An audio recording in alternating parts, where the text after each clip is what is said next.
I'm a wanderer. Yeah, a wanderer. I roam around. Oh, there it goes. There it goes. Woo, we're live. Okay, I did it right. And welcome, Shockers and Shockettes and Fallout fans and Vault Boys and Vault Girls and everyone.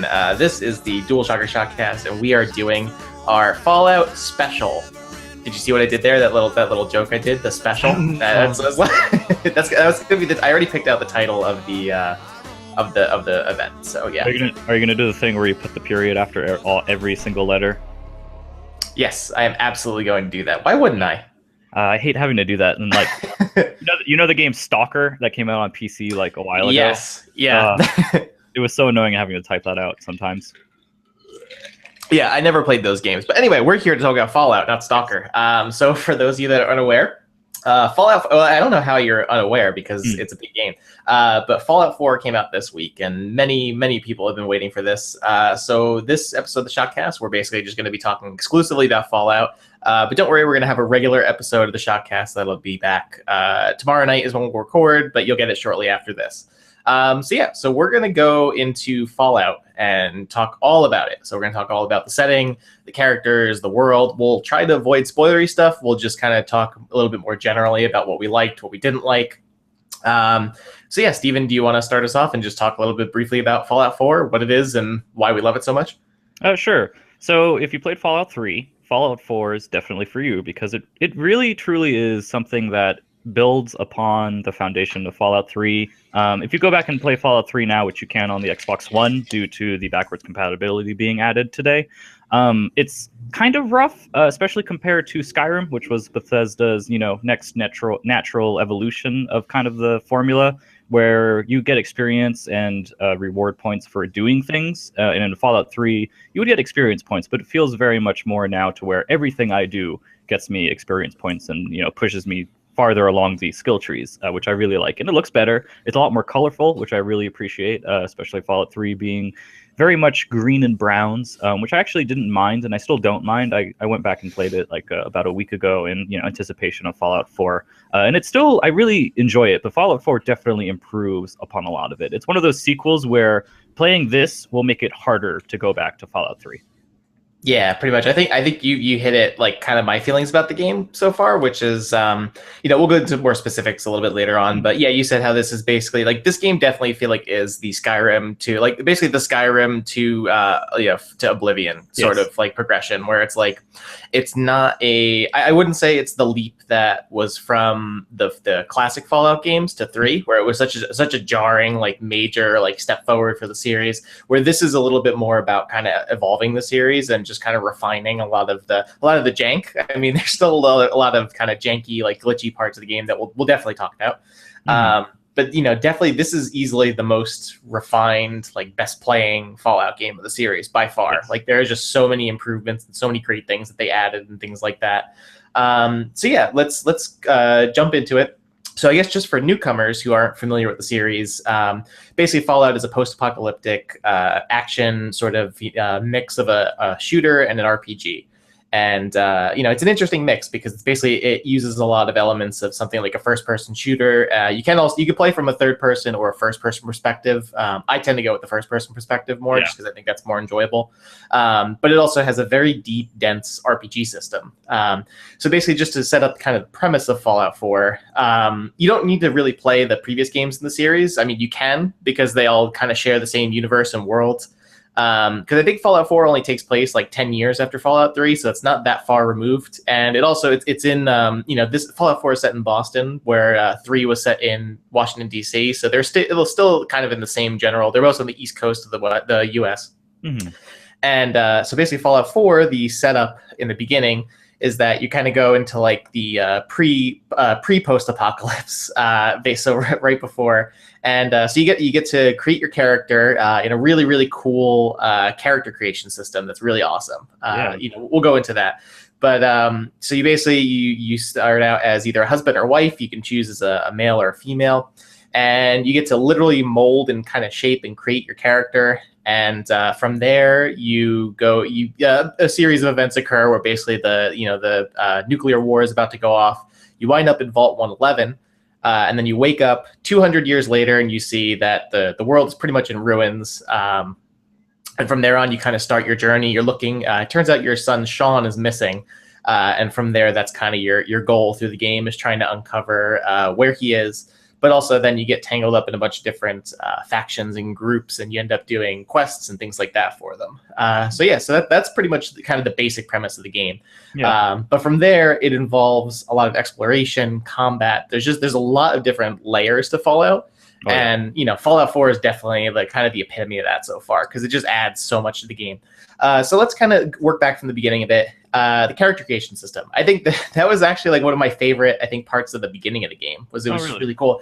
And yeah, it was cool. I think also because like this is really the first time we've ever seen a Fallout game from the pre-apocalyptic setting, which I thought was really cool. I feel like I've heard kind of mixed things about it. So Stephen, why don't you just kind of go, what are your thoughts, I guess, about that whole kind of beginning, like the first hour or so of the game?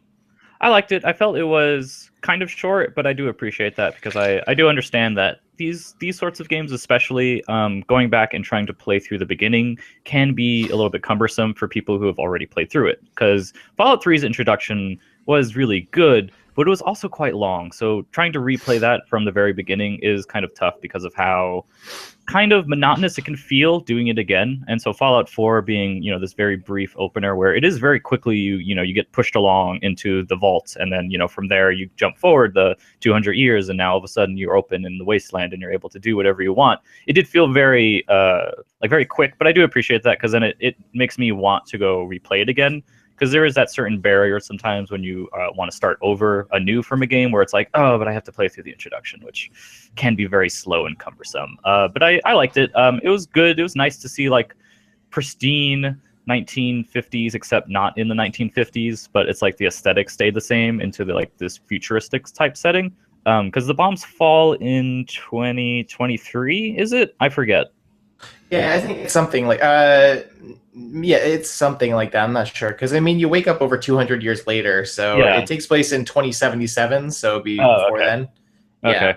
But yeah, it was nice. I like the character creator. I'm not really, I don't get deep into them. Like I can appreciate it, but I mostly swap. If there's a randomize option, I really like that because I'll just flip through the randomization until I see something and I'm like, oh, I'll go with that. So with this one, I just kind of swapped through the default settings until I found one, which was I played as a girl, and it was like this girl with like a really short hairstyle. I was just like, all right, I'll just roll with that, and I went forward with it. So. Yeah, I'm kind of the same. I just thought the premise was cool that it's like it's the character creation is basically you're in the bathroom with your wife, and you can switch between either the man or the woman, whoever you want to play as. And it's cool that you can use kind of the more traditional like dials and levers and things like that to kind of shape your character. But then they add this sculpting sort of mode where you can literally just take your cursor and drag around the parts of your character, which I thought was really cool. I thought that was a neat little because I haven't really seen that before.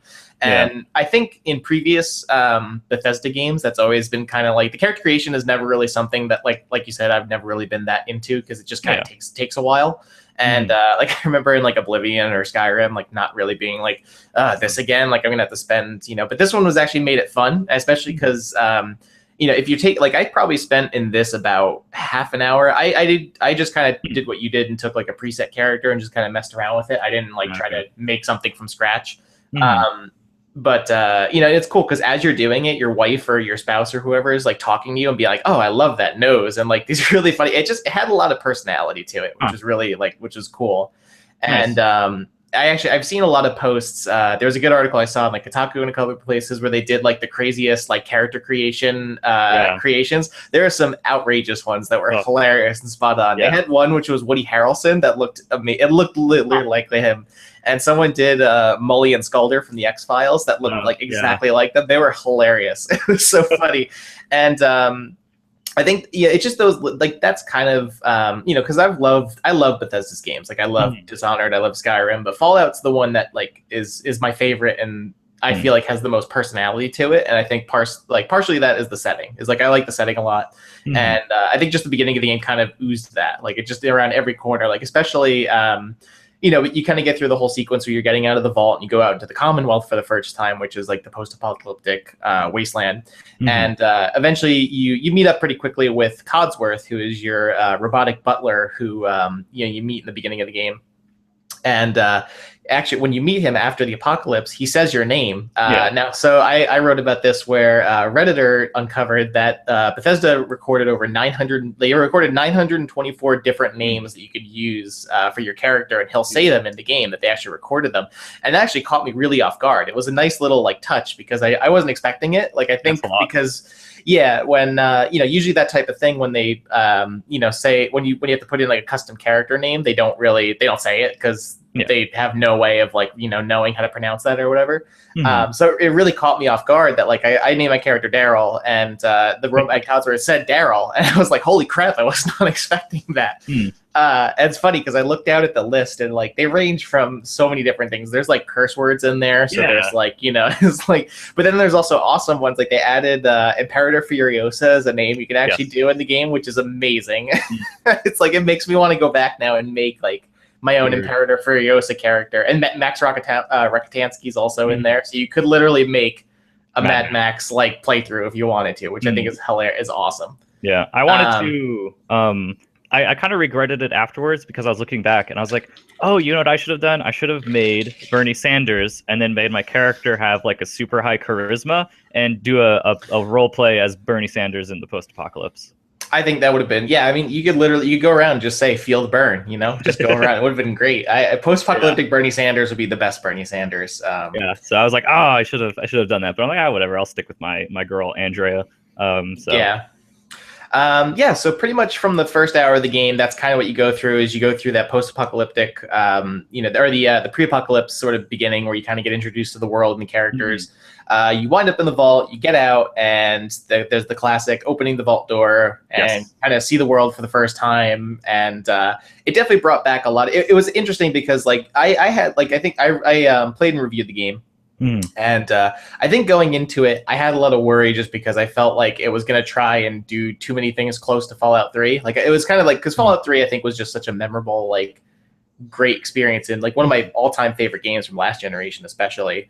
And I think it's like, it's one of those things where it's like, if they stay too close to Fallout 3, then it's like, well, it's just Fallout 3 done over again. If they do too much, it's like, oh, well, it's changed too much from Fallout. So it's kind of that feeling. I think they did a nice kind of middle ground, though, of like taking a lot of what worked in Fallout 3 and even this sequence where it's like, it is very reminiscent of Fallout 3, but I think they did just enough to kind of give it its own touch. Like, because after you open the vault door, you go and find, you kind of go to the Red Rocket truck stop, which is kind of like your first settlement that you can establish and where you kind of get, introduced to that. Dog Meat, you also meet there, and he becomes your first companion, so you kind of get introduced to that as well. Maybe just what else in the beginning of the game kind of struck you, and what were some of your favorite parts? Just kind of starting out, because that's always like one of the most memorable experiences like from a Fallout game, is that moment where you're like, okay, I'm out of the vault. What do I go do next? Yeah, I saw Codsworth real quick, did the thing with him. It wasn't until Red Rocket where I realized how much better the shooting controls are in this game compared to 3, especially. Because Fallout New Vegas kind of improved it a little bit. They introduced the iron sights, the aiming down. But Fallout 4 especially has made it so much easier and just a lot more... it encourages a lot more to use first-person shooting or third-person shooting instead of the VATS. Because, I mean, the VATS was something I heavily relied on in Fallout 3 because it was just so much easier compared to your just kind of from-the-hip firing, because it wasn't very good. I only exclusively used VATS in Fallout 3. Like, I just did not use the shooting controls at all because they were terrible. So I definitely agree that, like, Fallout 4 is easily the best playing Fallout game ever. It feels so much better than the previous game. Oh yeah, so that was like a big thing that I noticed. I was like, okay, yes, the shooting is a lot better. It's still not. It's not like Destiny. Destiny has. No, I mean, I wouldn't put it up next to Call of Duty or Halo or Destiny or anything by any means. But like compared to those, it's a huge improvement compared to Fallout 3.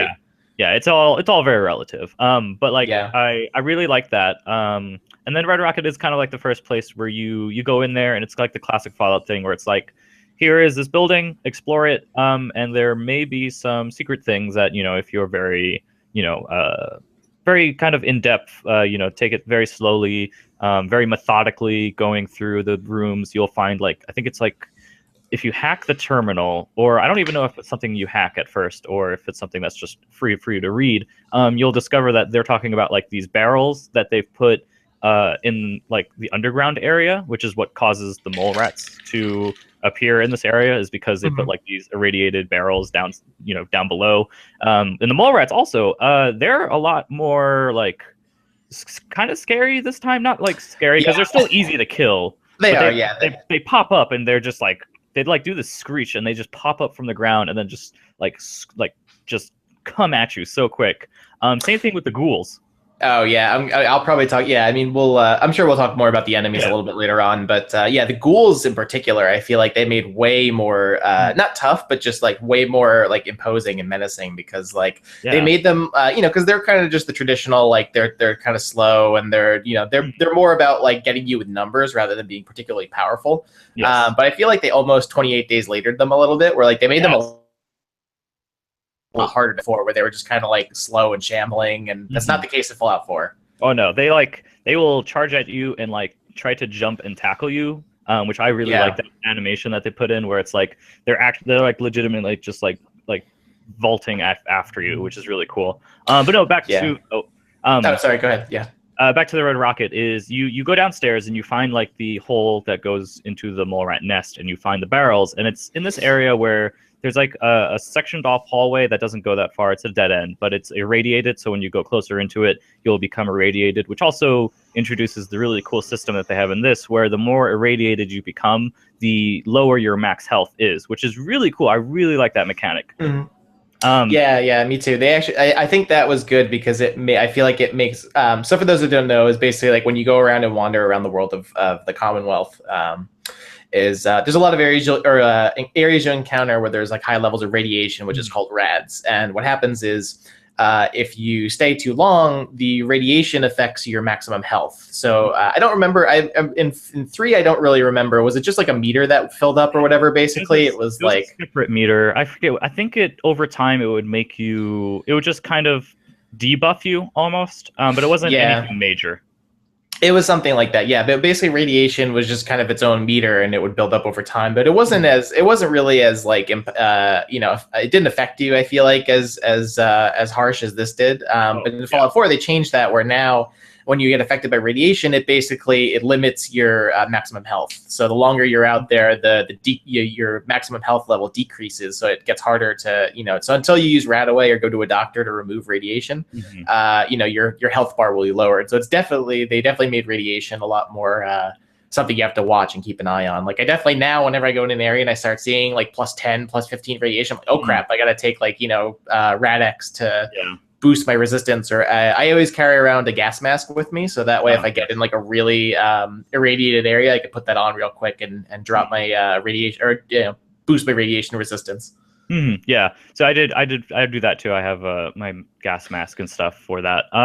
Yeah, and then there's like these barrels, and you go in there if you want to, because I was like, okay, there has to be something there. They didn't just put this dead end just so that they could have the radiation. So if you go in there, there's like this little slip that is like an award that was given to Red Rocket on being like the most green gas station or something. And it's just it's like this funny thing where it's like this very dark humor that Bethesda has, especially in these games, where it's like these guys were kind of skipping the regulation and just throwing all this dumping this radiation stuff, and then they got their reward and they just dumped it along with the other barrels too. Like it was nothing to them. They didn't care. And it was like it's cool because there's more. Like that's something that makes Fallout really good, is just these very small things that don't have markers on them. Because there's a lot of areas and buildings that have markers on them, and it's like, okay, this is a big area, and it will tell you when you've cleared it. But there are so many more other areas that are just full of like these very small little things that only pay off if you pay attention. And that's what I really appreciate about the Bethesda games, is they reward players who are like me and you, and we are methodical and we go through this and we pay attention to, or we try to pay attention to everything that's going on.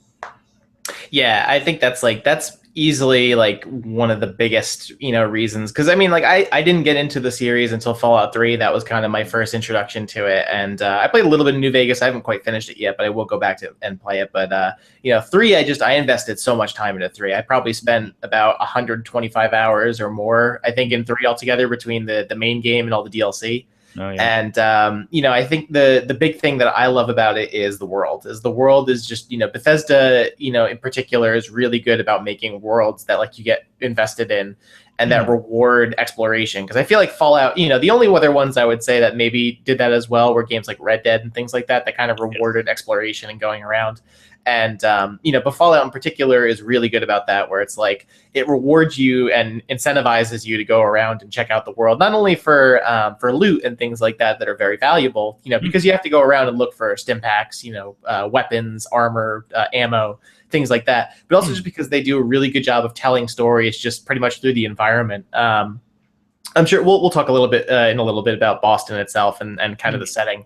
But it just, there's tons of places where I've encountered where I've gone in and through like the computer terminals or even just the placement of like dead bodies and things like that, you kind of just get the story of like, okay, something went down here. And that's kind of, each area is almost kind of its own little like narrative or puzzle where you kind of go around and figure out, okay, what happened here? Like, what's the story here? And I think they're very good about making each area not just like, okay, here's another area I can explore. It's like, okay, there's a story here, and I can kind of learn more about it.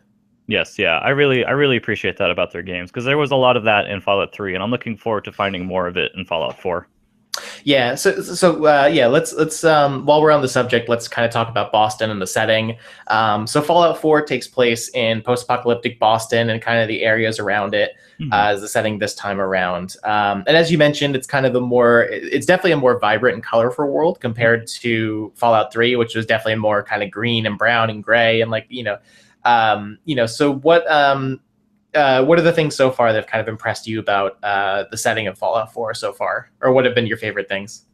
I like that it feels a bit more dense. Like I've looked at the world map and it is very large, but I also think it is a bit more dense, where there's like more towns. I feel more like kind of dense cityscapes, where I was in Concord and then also in I believe Lexington as well. And it's like there are these like city blocks where I'm kind of a bit overwhelmed, because I feel like I'm missing something, because there's just there's so many markers around me, and like things will pop and be like, oh, you've discovered Super Duper Mario, oh, you've discovered this other building, and I'm like, well, I don't like I want to go in there and grab everything that there is to grab in there, but I also want to complete this quest that I have active right now that I'm like heading towards. So it's kind of like trying to balance my I guess my activities, because of course you have a weight limit, so you can't carry everything. You have to go back and then come back and get more and then leave, and that kind of system kind of keeps you from exploring everything that you want to.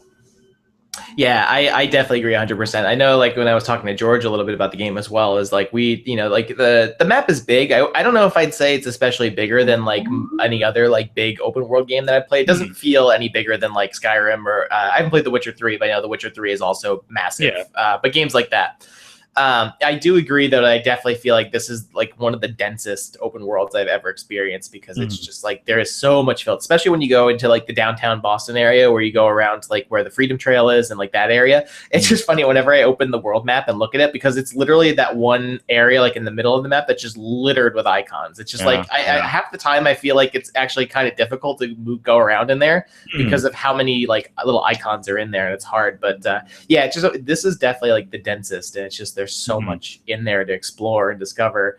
I'll say that like when I first heard about Fallout 4 being set in Boston, I got really excited, just because like I've been to Boston tons of times. I've been there every year for PAX East, and I went there before, so I know the city pretty well. And I think part of it is that thrill of just kind of seeing a lot of these places that I've gone and visited. So I've seen like Faneuil Hall, which is a famous historic marketplace. I think the setting is perfect, because it actually the world actually reminds me a lot of BioShock Infinite, because it has that kind of feeling of like American patriotism and that kind of colorful atmosphere. Just it just stylistically kind of reminds me of that. But the setting just works perfectly, especially with Fallout. I feel like, because Fallout is so kind of focused on that stuff. They did similar things with Washington D.C., where you kind of see these like ruined famous landmarks in Boston, and Boston in particular is filled with just so many of them, between like Faneuil Hall, one of the major ones is Diamond City, which is the ruined Fenway Park, which is they kind of repurposed into like this community, and that kind of serves, I feel like, as like the game's Megaton, like from Fallout 3, where it's kind of like the central city in the game, because you go there a lot, because there's a lot of different people you'll meet, and a lot of missions you'll kind of be getting from there. But yeah, especially, I don't know if you got through the mission where did you go through the mission where you have to go on the Freedom Trail and you have to go and no, I am like 3 missions in the main Oh, story. okay. So I've been kind of Yeah. been doing the side stuff. Okay. Yeah, no, I was doing kind of a mix of doing like the story stuff and the side stuff.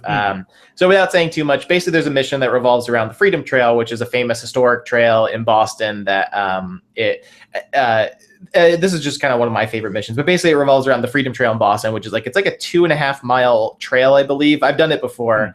And it basically takes you through all the different historic landmarks in Boston. So you go to visit the Massachusetts State House, the Paul Revere statue. It kind of takes you through everything. And there's a whole mission that actually revolves around that. And it's really interesting because it's like you have to basically follow the Freedom Trail and go to the different landmarks and find these markers that'll help you decode something. And it's really interesting because it also, like, it's funny because I got stuck. So I pulled up an actual map of the Freedom Trail and was able to follow it from there. And it was just such a cool little detail, like just being able to follow the trail. Like, I mean, Fallout 4's representation of Boston is not 100% accurate. Like, it's very condensed because, going through Boston's a big city. And it's especially very hard to navigate. So, doing 100%, doing it 100% would be like huge. But what they have in Fallout 4 is really impressive, especially because like I love Boston. It's such a great city, and getting to explore it. And I feel Fallout 4 has used it really well so far as a great setting to kind of, especially just because, like you said, it's so dense and there's just so much there to explore. Yeah, I really like it. I'm looking forward to getting more into it. I mean, I've only explored just the upper corner of the map. Even is like, just like, it's very exciting to know that there's so much left unexplored. Because one of the biggest satisfactions of Fallout is going to these empty spots on the map and putting icons there. It's it's kind of like the checkmark thing that Ubisoft uses a lot in their games, where it's like you're kind of just checking off all these to-do lists. But in Fallout, it's so much more. I don't know. It feels so much more rewarding. I don't know if it's just because it respects the player more, or if just because it's much more interesting than, say, Assassin's Creed or the Far Cry worlds that they inhabit. There's just something about it that makes it much more motivating for me to do this, to actually go out on foot and walk a mile west, just because I think that there's something there in the distance that I see. And then maybe it's just an antenna, or maybe it is like this Deathclaw sanctuary or something, you never know. Yeah, those are the worst. Yeah. But basically, I mean, I agree that I think Fallout does such a good job of rewarding exploration and rewarding players that, like, because there's plenty of times where especially like when I go inside of an area and I'll clear it out, and then I'll get to like a safe or something that I can't unlock yet because I don't have a high enough lockpicking or a terminal skill. But there's definitely times when I'm like, okay, I will make sure to come back here because I know, like, I want to explore something further. Like, it's actually funny that I got, I believe it's like the Corvega power station. It's like a power station that you find pretty early in the game. Yes, I've been there. And it was funny because I got a safe key, but I can't actually find the safe yet. I searched high and low and I could not find the safe at all in the power station. And I think I haven't either. Yeah, I have the key for it, but I couldn't find the safe. I'm like, where is this damn safe? And I like wandered like everywhere searching for it. So I think it's just funny that, like, even though I'm like knee deep in quests, and I probably have like 10 or 15 quests that are open right now that I'm trying to complete. But I definitely want to go back and find it. It's just those types of things that Fallout does really well, where it's like, even though you've you might have cleared out some area, there's enough stuff still in there for you to like explore and find. Yeah, and that's the thing too, is like I feel like every time I've completed like one quest in Fallout, like 3 more open up. It's just filled with so many things. Yeah, because sometimes random things will happen where you don't even have to talk to someone for a quest to pop up. It'll just be like a radio signal that'll appear, and it'll be like, oh, investigate this, figure out what's going on. And it's like, okay, I didn't even have to talk to somebody to like activate that. It just kind of activated. And there'll also be times where I came across it once where I don't know if it's a random event or if it's something where once you enter a certain area, it will populate it with these people. But I ran across this guy who was like holding up this other dude at gunpoint, and he was like yelling at him saying like, oh, he's a synth, I have to kill him and stuff. And so it's like one of those things where it's like, it's very binary, where it's like, all right, are you either going to have the synth killed, or you're going to have to kill the 2 people who want to kill the synth? And so it's kind of like that sort of thing where it's like, oh, you have to make a decision. So figure it out which one's right and which one's wrong, and you just kind of go with it after that. Yeah, that's actually, you bring up a good point too. It's interesting is that in one of the big things in Fallout 3 was they had the karma system, which is basically Mm. kind of like the game's main morality system. So kind of like like similar to Mass Effect and things like that, where it's basically you get every time you do something or like have a conversation, your character would kind of get judged on like a good and a bad meter. Hmm. Fallout, I think, did a better job. Fallout 3, I think, did a better job of making things a little bit more gray, where it was like things weren't so like, the destroy Megaton or save Megaton, save this kitten or burn this kitten. Like those are kind of like, those are always usually kind of the binary like Hmm. choices. So it's interesting that in Fallout 4, there's actually no real like karma system, where there isn't Yeah. like any, so yeah, I don't like. I think it's still so. Maybe we'll go into that, which is kind of like how they change some of the interactions with Hmm. characters. They've used a little bit more of something closer to Mass Effect of the dialogue system. Yes, So, for what are sure. your thoughts so far on that? Just kind of like interacting with characters and the new dialogue system here. I like it a lot more. I like it a lot more than Fallout 3's like bar system, which I mean it served its purpose, but I do appreciate them going the Mass Effect route, where it's like the four face buttons are now your four conversation options, which I don't know. It makes it a lot like it makes for a cleaner like user interface, which is another thing that Fallout 4 has done a lot better than the previous one, which is Mhm. giving you this user interface that's much more movement based. Like it feels like there's a lot more GIFs almost. You being used instead of just Yeah. the JPEGs of the Vault Boy type stuff previously. So That's like the what we said before about kind of the attention to detail. And that's mm, actually like one of the best things is now they add these little animations of the Vault Boy, which are adorable. yeah, I love them. So yeah, it's like for all the perks, all of the stuff where in like your all the quests too, they added yeah, like all the little. It's quests. basically like stuff like, and also like when you go into the perk chart, we'll talk Mhm. about that a little bit more. But Yeah. yeah, But yeah, I kind of miss the morality system. I know they've basically replaced it with like Fallout New Vegas's kind of factions, because I've already encountered two factions, which is the Minutemen, which is pretty much the first faction you kind of just yeah, encounter. It pushes you to go there first. And then the Brotherhood of Steel, who of course are here because it's a Fallout game. And so like been given opportunities to join both of them. I've only joined the Minutemen so far because hmm, they are, they set up base in Sanctuary, which is the first, your home basically in the prologue, and then the first, kind of town you visit after getting out of the vault. And yeah, it's also the main place that I've, established for the base customization, which we'll also probably get into later.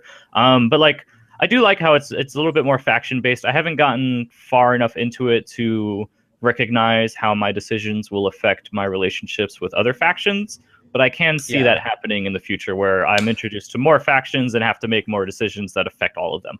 Yeah, that's definitely going to come up just as a warning. Is like I won't Okay. go into specifics too much. Yeah. But basically, yeah, I've also encountered. So yeah, there's the Minutemen, which is kind of this group that's trying to sort of reestablish civilization and do all that and set up. You start out in Sanctuary, which is your old hometown. So they're kind of rebuilding that and trying to sort of reestablish society and things like that. The Brotherhood Mhm. of Steel, which is the more militarized kind of like heavy group. There's a group later on called the Railroad, which is kind of like an underground resistance sort of group. I won't go into much more detail, just for spoiler reasons. Yeah. But yeah, basically those are like the three main ones that I've been a part of and joined up with so far. Hmm. But I've definitely had to encounter situations like that where there's no like the karma system that I'm not so much like that I'm not so much like sad that's gone. Like I enjoyed it in Fallout 3, but I think it's fine that like Fallout 4 is just kind of like, okay, you make your decisions and then you live with the actions. Like Hmm. we're not gonna assign points to what you do. Just do what you think is right. Yeah. Um, but there are definitely points in some of the missions where it's like you'll have to go and you're like, okay, now you can either warn the Brotherhood, you can warn the Railroad, you can warn the Mhm. Minutemen. So there are definitely things like that. Or there like sometimes there were situations like when I didn't realize when I could get two of the groups together, but then they're warring with each other, so now they're fighting each other, and I'm like, oh Mhm. crap, like I may have done the wrong thing here. Huh. So yeah, but that is definitely a part of the game. Is that kind of like you have to kind of wage your bets and like you could Hmm. join up with all the groups, but you may not. You won't be able to satisfy all of them because no Yeah. matter what, they will all have their beefs with each other. They'll fight with each other. So it's like you kind of just have to decide. Okay, do I want to side with this group for this mission? Do I want to do this for them? How is that going to affect the other factions? And those are all kind of the Mm. decisions that you have to weigh in. Yeah, sucks for trophy hunters because then you have to you have to make different decisions on each playthrough. It's actually not that bad. I think with the trophies in this game, there's not really any. There's not like in Fallout 3 where there were ones you could only get by doing certain choices, which I ended up doing just by making a save and then doing all the different options. Which is how I did that. But yeah, the dialogue system in this game, I'm honestly not as big a fan of. I kind of preferred Fallout 3's a little bit more. I think the cleaner aesthetic is nice, but I don't like that sometimes I think it sometimes run into that problem of games like Mass Effect where the answers are really short. They're only usually like 1 or 2 words at most. They're very short. So sometimes it'll be like, you'll say, okay, and then the character will say something completely different that you're not expecting. That's kind of the problem, is like they simplified it, but at the same time, you kind of lose the context of what their response is going to be, and you don't know like the full thing they're going to say. So sometimes there's a little bit of that. I also don't really like how basically there's 4 options you can do at a time, and they all kind of boil down. Each button kind of boils down to the same response. So like I'm playing on PS4, so like triangle is a bit more of like asking a question. The circle button is usually more of like an angry, like, oh, fuck off, like, or, don't do this or whatever. X is always kind of like the hopeful, like, yeah, I'll do it, of course. And then like square is kind of like the more sarcastic answer where it's like, all right, well, I guess I'll do this, or like, or it's like, trying to get more money out of people and things like that. So it's usually a bit more, it's usually been more like the more, trying to get your way sort of thing. Sometimes the square is literally just, they'll say sarcastic, and that's like the only description that they'll give. Yeah, so I appreciate them, because Fallout 4 in a lot of ways kind of simplifies a lot of Fallout 3 systems and New Vegas too. I think maybe they took it a little bit too simple. Like I kind of liked, especially because in Fallout 3 and New Vegas, there were a lot of speech options you could open up by having high proficiency in certain skills. Yes. So aside from charisma, which is kind of the main one in Fallout 4 that affects your speech options, you could also get new options that opened up by having like a high intelligence or a high, whatever. Which I feel like is kind of lacking a little bit here. Like I have maxed out charisma. That's usually kind of how I play. Is I like to try and get my charisma as high as possible, so I have more dialogue options. Which tends to help, and I do that in most games like this. But I feel like I don't get as much of that here because of how they kind of simplify the dialogue system. I also don't like how it's hard to gauge whether, like, because Fallout 3, when you were in a conversation, the screen would kind of lock on you and the character, so you couldn't do anything else except have a conversation. The problem I run into in Fallout 4 is sometimes I'll engage with the character, but like they'll be walking, so they'll like walk away from me as I'm trying to walk. It doesn't work very well. Yeah, the whole triggering for conversations can sometimes be a bit strange. It's a little weird. Or like sometimes I'll be in a conversation, but the character will still be facing the other way from me. So yeah, I've had that happen like twice now. It's really funny. It's kind of funny, but it's also like it's annoying because like I remember one time I was trying to like have a conversation. It was for a story mission. And I was trying to have a conversation, and they were walking away from me, and they kept telling me they were busy. But the mission told me it was like they were basically just telling me, "I don't want to talk to you right now. Go away." Yeah. But like the mission was telling me I had to talk to them to do the mission. So it's like little weird quirks like that this dialogue system, I was like, I'm not really as big a fan of. Yeah. No, I've noticed that too. Since I'm a girl, I did pick the Black Widow perk, which sometimes will open up more conversation options with men specifically. Sadly, I haven't run into that yet, but I am looking forward to upping my charisma game a little bit more because I do enjoy like opening up more conversation options. And I also don't know, like you said, if I enjoy the simplification of certain abilities where everything seems to now be relegated to the perk chart instead of before where you had your special stats, but then you also had these much more minute stats, which were small arms, laser rifles, intelligence. They had more options open, so you could specialize a bit more. So you could, it's like, there were different like subcategories where it was like, rifles, like large, unarmed. So you could kind of choose and pick your points where you wanted them to go. Yeah, and coming off of Wasteland 2, which is another, it's very much more originating in the original Fallouts and not the 3. Even though 3 did keep some of those systems where it did kind of have the minute details of, this is your computer skill, this is your lockpicking skill, this is your blah blah blah skill. Now it is, very much more into the perks. So coming straight from Wasteland 2, which was kind of the extreme version of that minuteness, where even blunt weapons or like melee weapons were split into blunt, unarmed, and bladed. It really got into like the very specific skill sets of that, and gave you characters that would excel at certain areas but weren't able to do everything. It seems like Fallout 4, especially because the leveling system is basically there's no level cap, which means you will be constantly, getting leveled up so you can get more stars for certain skills. There will be, or at least I feel as if there will be a certain point where I will have every perk unlocked for me, which is strange because in Fallout 3, that was, you could kind of play the system a bit, but it was mostly impossible for, your first playthrough to be something where you were able to master most every skill. It was very much something where, okay, you have to decide, are you going to specialize in small arms, or are you going to do laser weapons or plasma weapons, And in this game, it does feel much more open, where it's like, oh, well, right now you can focus on lockpicking, but don't worry, later on at like level 50, you can totally maximize your computer hacking skills as well. So I like that, but I also don't like it, because I feel like it does take away a bit from the uniqueness of your character, but it also is nice because then it means I can do more in my one playthrough than I could before. So yeah, I agree too that like the leveling system, so I mean you summarized it really well, which is like, the leveling system in this game I'm also not quite as big a fan of. I kind of preferred 3 New Vegas' system. So at least in Fallout 3, so in the previous games you had a level cap. 3 it was 30. That was with the Broken Steel expansion, right? It was 30. Yeah, and I don't remember. New Vegas probably had one as well, right? Yeah, I think it was 20 as well, and then each expansion pack brought it up by like 5. I want to say. Okay. I could be wrong. So there wasn't a level cap, but basically that was the thing. Was like each time you leveled up, I feel like you leveled up a little bit more evenly in the previous games than you do in 4. 4, it feels a lot more kind of, because there is no level cap, it feels a lot more kind of dragged out, and there's not as much progression.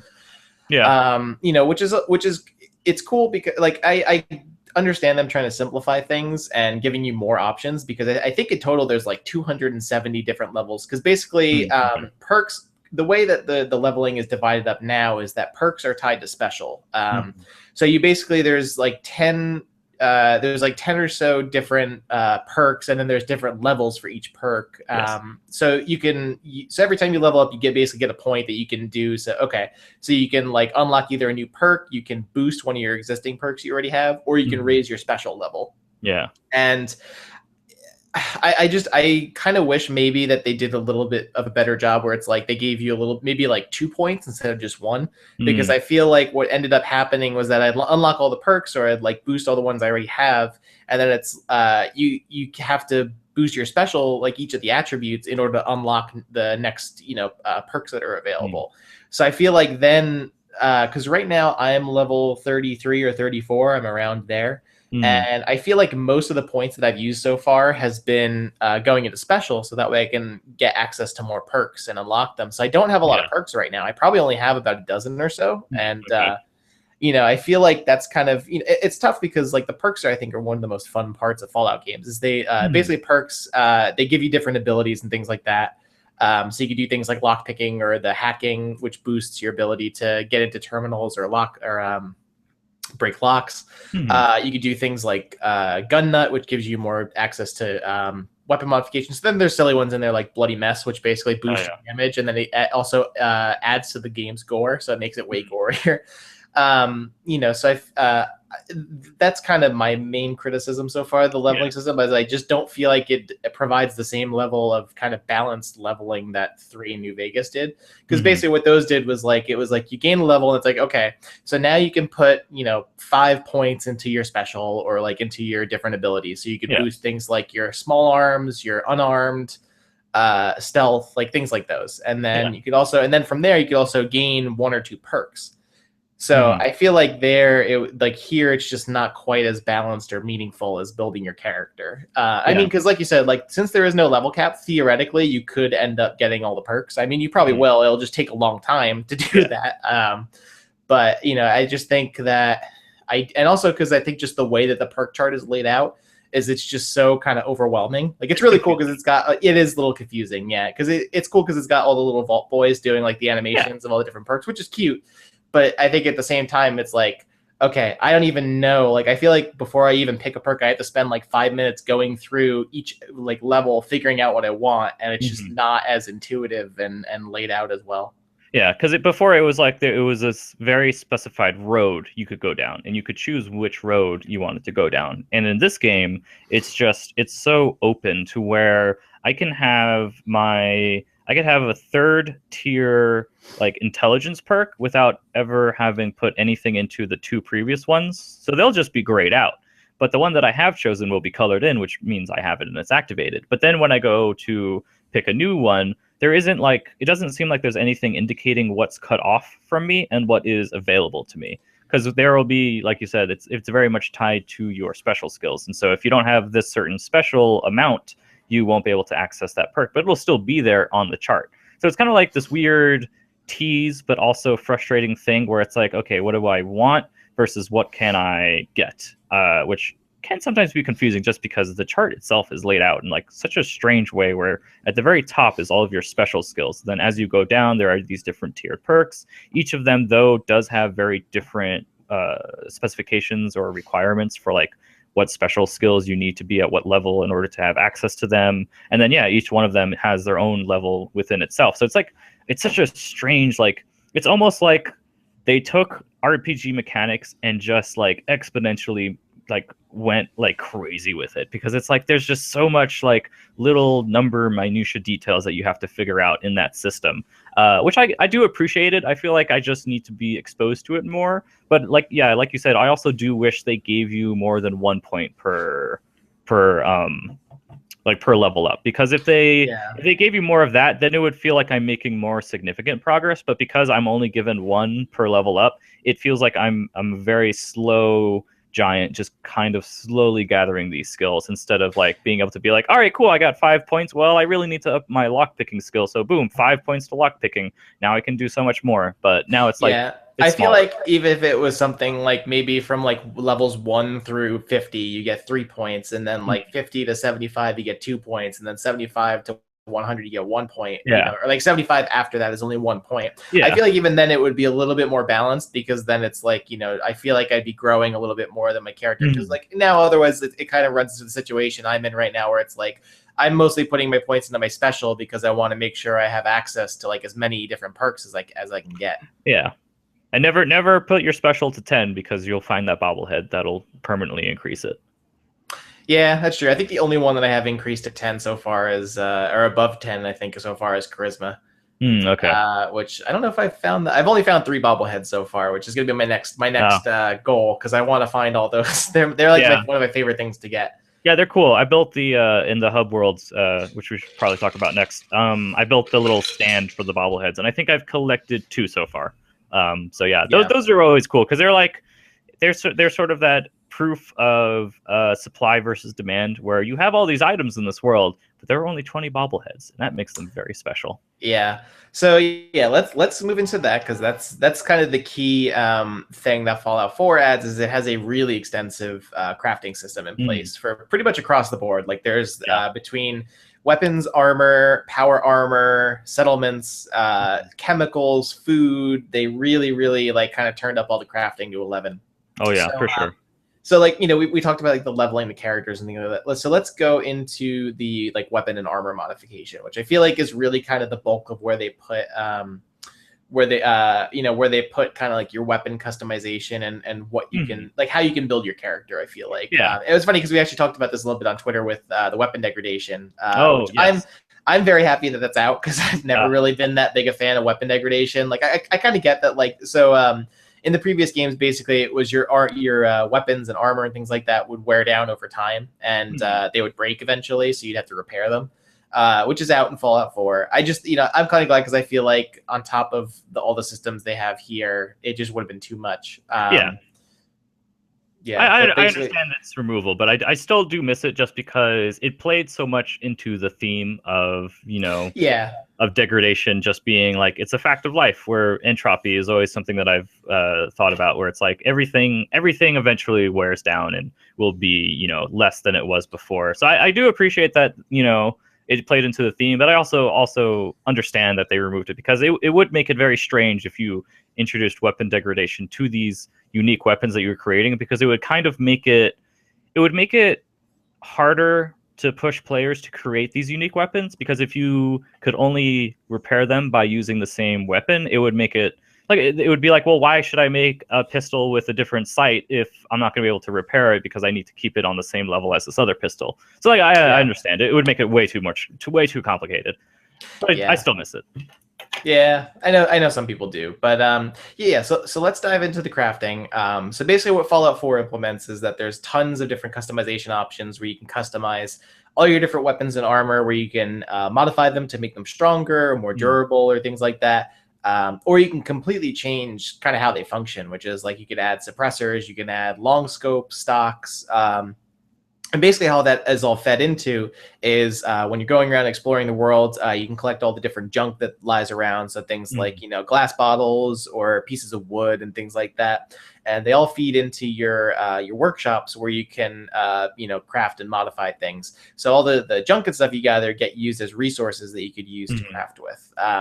So things like adhesive and wood and glass and things like that are all materials that you can use to build and craft things with, which I think is amazing. I think that's such a good and smart system of how to use how to use all the stuff that, like, because in previous games, like all that junk and stuff that was laying around, like there was no purpose to it. It was just there. So I'm glad that now it makes it much harder also, because like, it's so much easier getting over encumbered now, because now it's like, well, I can grab all these weapons and armor and things that enemies have dropped, but I can also use like 20 aluminum cans because I can use them for something. This game makes you like the ultimate hoarder, because it's just like you want to grab everything. It's actually good that your companions, you can give them stuff to hold on to, because that makes it much easier to so you get over encumbered less. Yeah, it's so genius that they like took this system of like items that were basically useless, and now they've changed them into this thing where it's like, okay, now you actually now they have a purpose. Now it makes them not useless junk, which is they're so smart. Yeah, it's just so funny that they made like all this shit that like normally would be useless, and they made it purposeful. So now it's like, now I look at like a toy car or something like that, I'm like, you know what, I could use this. It's like, so is there like a dumping point where you can dump all of that stuff, or do you need it on your character when you're doing the modifications or something? Because like I found it where when you go into the settlement modification system where you're crafting like houses and benches and stuff, you can go around and highlight stuff and scrap it, but where does that stuff go? Does that go onto your person, or does it go into like a settlement inventory that I haven't seen? So I've figured out how to do this. I will say off the bat that I don't think Fallout 4 necessarily does a great job of explaining all of the systems. Yeah, especially we'll probably talk about settlements after this, because that's a whole other can of worms. But basically what you can do is you don't need to have the stuff on you. What I do is I like the Red Rocket truck stop's kind of like my home base. So I kind of go there, and that's like where I've kind of established myself, and where I go and use it as my dump. So like anytime I go and get stuff, I bring it back there. I put everything into the workshop bench. Oh, okay. And basically the workshop bench, the main one that you can kind of build your settlements and stuff with, kind of acts as your catch-all. So whenever I put my junk and stuff in there, I can access it like, and then I go to like a weapons bench or an armor bench or something like that. I can still access it from the workshop. Oh, okay, good. So that way I don't need to either carry it around, or I don't need to transfer it from bench to bench. You can still just access all of it, because it's all under the it's all inside that workshop area. Okay. It's a little confusing, and I admit that like it took me a little while to figure that out. But then once I figured it out, I was like, okay, so all I have to do is I can take my junk and I can dump it in the workbench. Okay, I'm gonna do that then. And then anytime I go to like a weapon bench, if I want to modify or things like that, you could do that. Now, weapons and stuff like that, like any weapons or armor and stuff like that, you still have to have on you, the ones that you want to modify and things like that. But the junk and stuff you could still access from your workshop. Okay, good. Yeah, so basically just to give kind of like a brief summary, is that there are different benches you can go to. So there's like a weapons bench where you can go and customize weapons and all. Armor benches where you can go and customize armor. Then there's other ones like the chemical stations and cooking stations where you can make different chems. So you can make like Radaway and stim packs and things like that. And then there's also cooking stations where you can go and cook food, which are actually pretty valuable. And I kind of ignored them for a good amount of the game, but cooking stations are actually really good because when you cook food and stuff like that, it can boost not only like boost their health effects, so they give you more health, but sometimes they'll like get rid of radiation. They'll also give you experience, which is also very good. So they're actually they're actually pretty useful. So if you can try to cook food before eating it.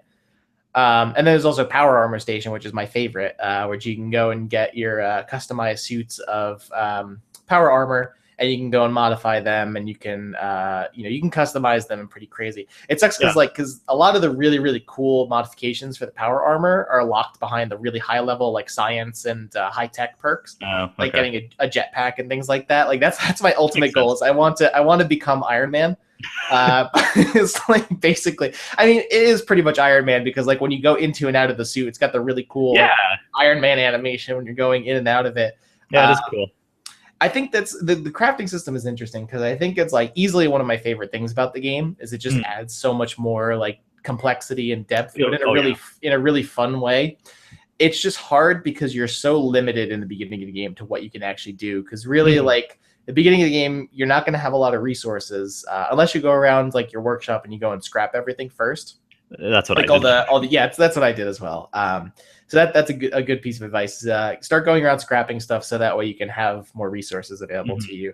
But also because to do a lot of like the higher level stuff, you have to raise your special. You have to raise your special and those perks that give you access, like Gun Nut. Okay. There's the science one, I think, that also gives you access to more like modifications. So it's a really cool system, and I know that a lot of people will probably really get sucked into it because there's a lot of really cool mods and stuff you could do for your weapons and armor and power armor and all that. But at the same time, it's just hard because like you really have to put a lot of time into and dedication to making your character higher leveled so you can like actually get access to doing that kind of stuff.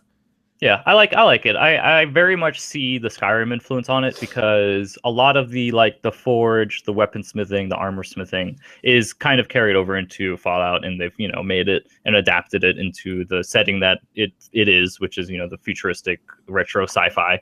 The cooking station is basically the any cooking place in Skyrim, and it is really nice that doing it rewards you with experience, but also rewards you with better equipment because, adding these modifications to it makes it easier for you to use and also boosts its abilities. It'll either lessen the weight encumbersome that it'll put onto your character, or it'll like increase its damage or rate of fire, like stuff like that. It gets very deep, and it also makes it to where there's so much more for you to collect in Fallout.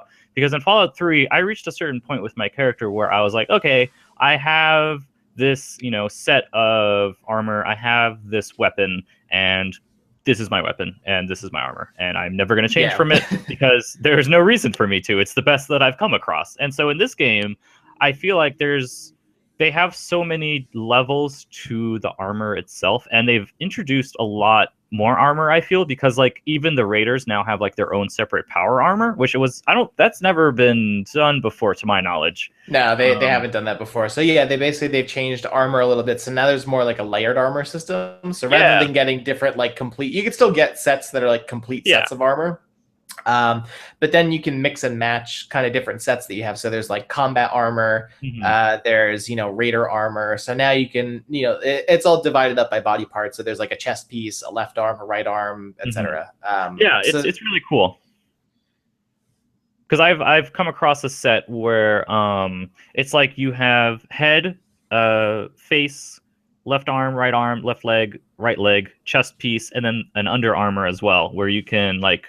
Yeah, you can put like you can keep your vault suit and put that over like underneath all your armor and stuff like that. So you can actually, because the vault suit gives you like a pretty good charisma boost. So you can like keep that and still get the charisma boost, but you can also put armor and more protective stuff on top of it. Yeah, so it's really adaptable. And then the same goes for like the weapons, where I'll come across bodies that have like all the like the oh god, the naming conventions. I'm sure with you, where you're such a high level, where like the naming for these weapons gets so long. Oh, it Like, gets ridiculous. Where it's like, because basically, what on top of the weapon, so there's like the basic like combat rifle, but then whenever you modify it or add to it, it adds a new like suffix to it or prefix to it. yeah, So then it becomes like suppressed, powerful, tactical, rapid, hair triggered combat rifle. yeah. Like it gets so ridiculous. It's like, I can imagine, because yeah, I've come across one where it was like, yeah, it was like glow sighted, comfort, suppressed battle rifle pipe. yeah, thing. they I'm just like, get pretty what? long.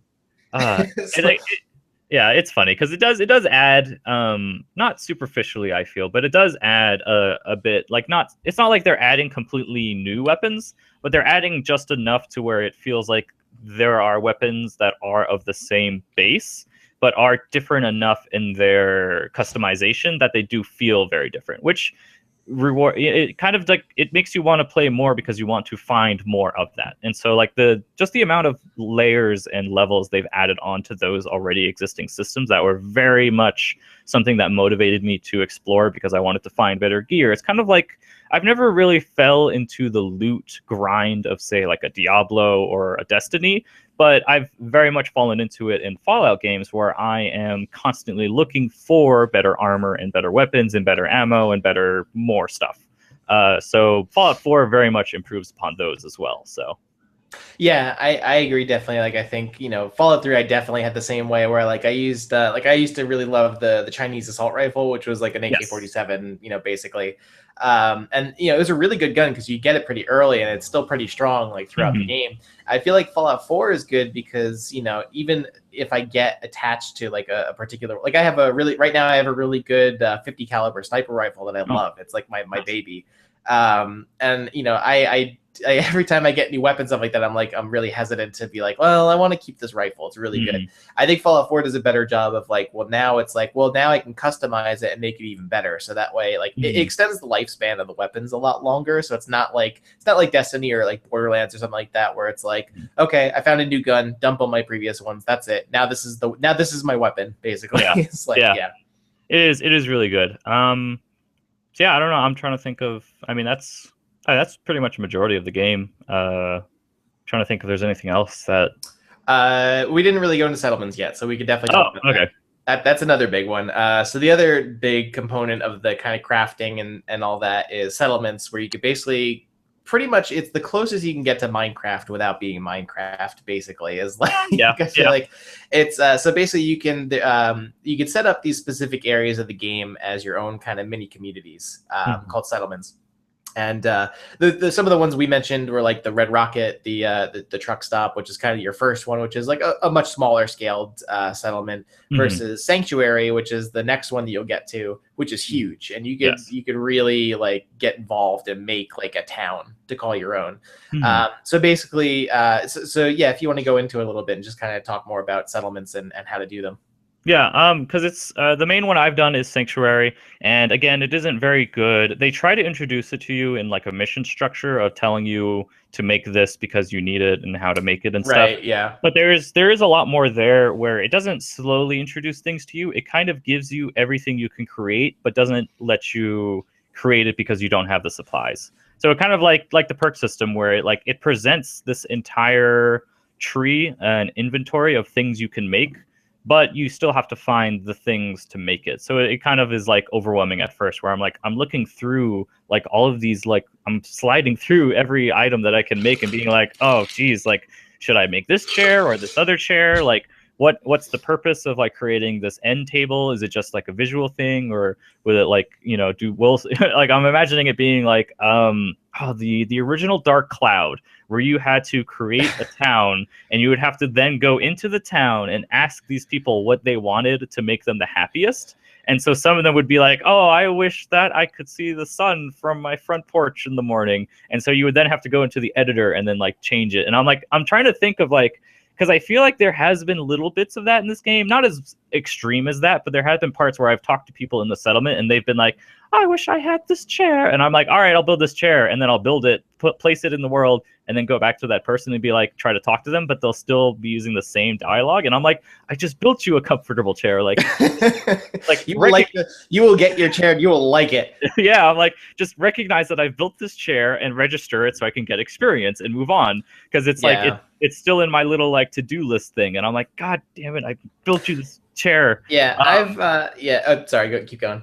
But besides that, it is very complex. I have cleared out several foundations for houses where like the entire house you can scrap, and then you start from scratch, and you create the corners and the walls, and you can create stairs inside of it and build a second level, and you can make it out of wood or you can make it out of metal, and all of it feeds into that system of like you're gathering these supplies and I guess putting them into the workshop. I imagine it as the cloud. Like how cloud gaming is this new thing. I imagine the workshop as the cloud now, where you're pulling from it for these save data, I guess. But it's very weird because it's not something I would have ever expected from a Fallout game. I would have never imagined going from Fallout 3 that you would be designing an entire settlement, and there seems to be, like, as I continue to explore, there's going to be a lot more places where I can build settlements. Like I felt it first when they introduced that system at E3 when they showed off Fallout 4. It seemed as if, there'll be some of these settlements, like maybe 5. And I'm going through this and I've already discovered like 3.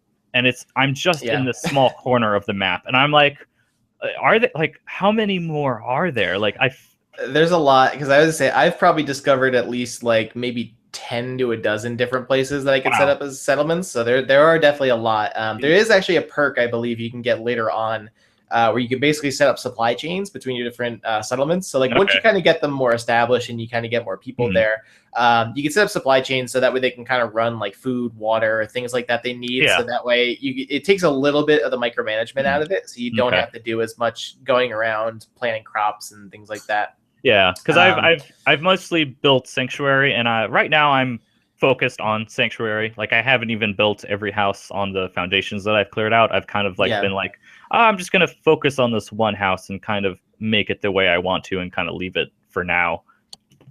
Yeah, I think it's interesting that like you've been putting, because Sanctuary, like I put I haven't done a ton of the settlement stuff yet, just because I have been enjoying it a lot more than I thought I would. Definitely, because like I don't play like Minecraft like very much or like anything like that, so I'm not super into like building and having to maintain that kind of stuff. I think Fallout, for me especially, I always loved Fallout 3 because it was kind of more of a solitary kind of solo experience. So I could just go around, do my own thing, rather than having to manage. Like kind of, once I got to Sanctuary, I was kind of like, you guys just take care of yourself. Like I really don't want to deal with you right now. So Sanctuary, I haven't really done all that much. It was funny when I got to the the part where you have to make the beds for them. I think I literally just made like a shack, put a bunch of mattresses in there, and said, "Okay, here, just sleep there." It was the equivalent of like a shanty house, basically. It was I just did I think I just went in the house, put a bunch of beds in. I was like, "All right, guys, here, just sleep." Mine was a bit more like, here's a corner. I'll put a bed there. I do, nice. Yeah.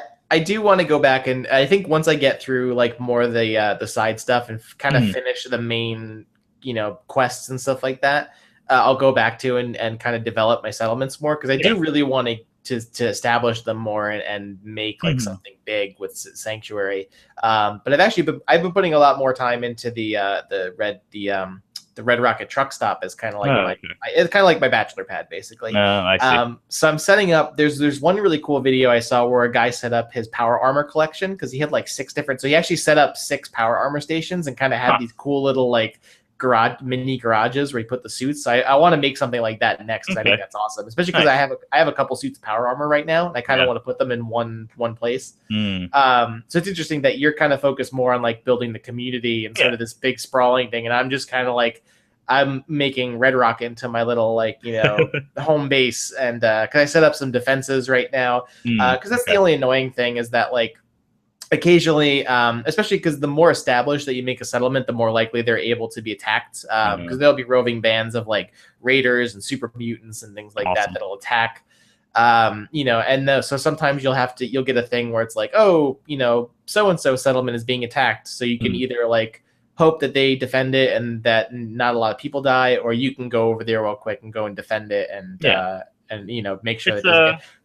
It's like Far Cry 4. Far Cry 4 did that a bit, where it was like, oh, take over Yeah. these bases, and every now and then they'll radio you, be like, oh, we're under attack, and you'll be like, all right, fine, I'll drive my ATV over and kill some guys. Yeah, that's kind of the one thing, is it is kind of distracting from like, because if you're trying to do like a main mission or like complete a story focused thing, and then all of a sudden in the middle of it you're just like, I don't want to deal with you right now. It's like that kind of thing. Have you used the flare gun? I just got the flare gun. I think I tried using it. So basically, you can get a flare gun that when you're rolling with the Minutemen, if you use the flare gun, it can kind of summon Minutemen to come and help you. I think I used it once, but it said that there were no available Minutemen near me. So I think I think I was like, oh, wow. I think it was this hive of like, it was this hive of like Mirelurks. I think I was getting like attacked left and right. I just shot a flare, and all of a sudden it was just like womp womp, like no one will come to help me.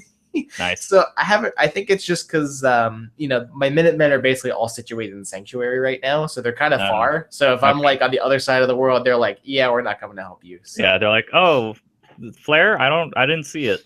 Yeah, basically, it's like, yeah, so I think that's pretty much the core of like the game itself. So maybe now we could just share some kind of Wasteland stories. Have there been anything, any particular moments or things like that you found out in the Wasteland that have been funny to you?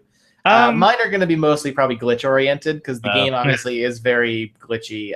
But there are definitely some really fun things. So let's kind of do that, and then we'll wrap up. I haven't found any major glitches yet. I'm not that far, so I guess my save file hasn't been accumulating that much stuff yet. But I really like the synth thing that I mentioned earlier, where like I was just kind of making my way towards a location that was an objective, and I just kind of was like, oh, hey, I see this guy yelling at this other dude. I'm gonna go check that out and see what's happening. And it does it, like, again, it's not something that's actively marked on the map. Like, the game isn't telling you, hey, go here, there's something here. It's very much a thing where it's like, oh, if you're interested, you can go check this out if you want to.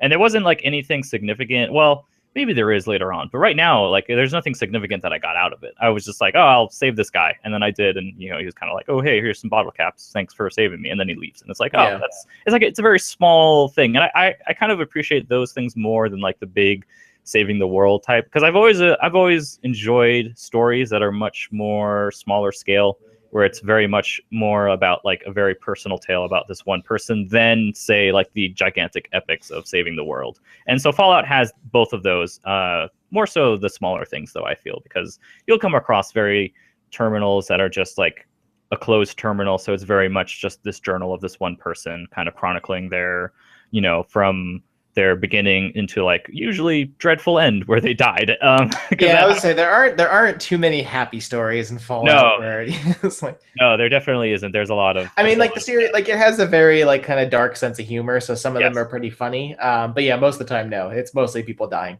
Yeah, the only other cool thing I've come across is when I stumbled upon the Brotherhood of Steel. I didn't expect it. It was just this radio transmission happening at a police station. And I was like, oh, sure, I'll go check that out. So I went to the police station. All of a sudden, it's like, oh, hey, that looks like a Brotherhood of Steel dude. And he's like, yeah. I think I did the same thing where I was wandering, and I wandered by the Cambridge police station, and basically you go in there, and it turns out that like when I just saw these like lasers happening, I was like, oh, all right, I'll see what's happening there, and I did it, and I realized, oh crap, there's Brotherhood guys here, and that's like, it turns out that that's actually kind of like their home base they set up in that area. Yeah, it was really cool. You can go into like the police terminal and unlock it and like go through their evidence and their like the people that they've withheld. Apparently there's like a Blues Brothers reference in there, which I didn't see at all. There is, yes. It's very, very funny. It's good. Yeah, because I remember, because I played through that section, and then later on in the night, Greg Miller tweeted out like saying like, oh, Blues Brothers Easter egg in Bethesda. I was like reading it. I'm like, oh, I came across that. I have no idea what the hell he's talking about. Yeah. But like it's cool that there's like those little things in like pop culture references for people who look for it. It's not exactly a blatant Deadpool like thing where it's like, oh, look at us, we're acknowledging blah blah blah, the fourth wall. It's more like oh, hey, if you pay attention, you can find certain things. Yeah, there's tons of like in particular that there was a good one. I don't know if you've discovered it yet, but in downtown Boston, there's a comic store called Hubris Comics, which I believe is based on an actual. I think it's I'm pretty sure it's a real store. Oh, your audio is a little weird. Oh, sorry. Is it better now? Oh yeah, it is. Okay. Yeah, so yeah, it's based on like an actual comic store in Boston. I don't remember the name of it, but Okay. basically, yeah. So anyway, it's very funny because there was a terminal that I got into, and there was this whole email like log chain of these two guys arguing in the terminal about they were the one guy was upset because like some actor got cast as like a comic book character that like he was really upset about. And it's this whole hilarious chain of email logs where he's like, they went with this person instead of that person and blah blah. I was just cracking up as I was reading it because it was such like a funny like it's like the conversations you would see now where it's like you know they cast so and so as blah blah blah. It was so funny. It was just a nice little like Batman. Basically, yeah, it was the equivalent of something like that. But it was just such a funny little details I was exploring because that part in particular, I had fought like tons of ghouls and stuff like that in there. So like I was exhausted. My character was like on the verge of dying, and then like I got to that terminal, just to, like lighten the mood a little bit, where it was it was just those types of things. Oh man, yeah, I think some of my favorite things have always just in Fallout have just been kind of those weird, wacky moments, like you know, the game is very glitchy, and that's kind of Bethesda, you know, it's kind of expected for a Bethesda game where it's like their games are so massive that it's just, you know, it's bound to happen that there's just weird, wacky things. So yeah, throughout this week, I've been doing live streams of the game just to kind of celebrate the launch of this week.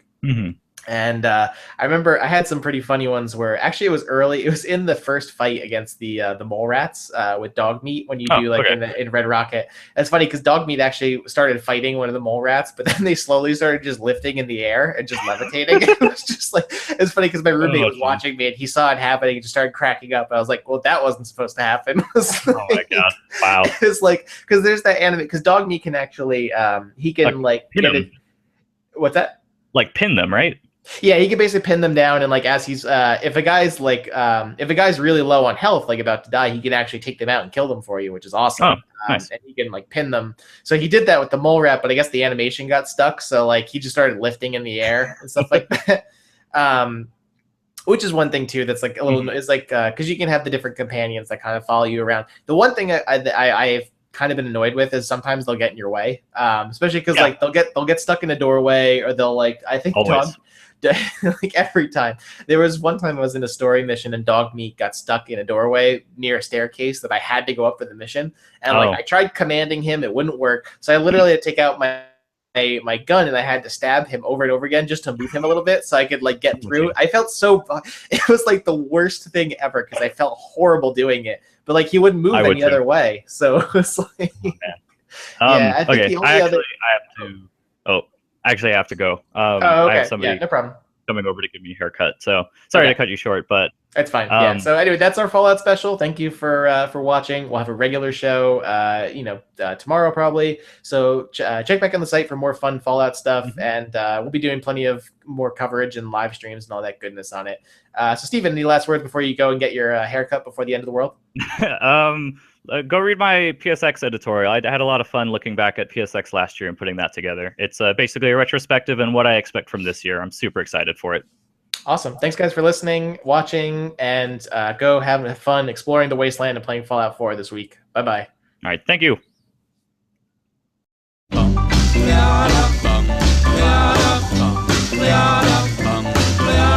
Got a doll baby, I love her so. Nothing else like her anywhere you go. A man, she's anything but calm. A regular pint-sized atom bomb. Atom bomb, baby, little atom bomb. I want her in my wigwam. She's just the way I want her to be. A million times hotter than TNT.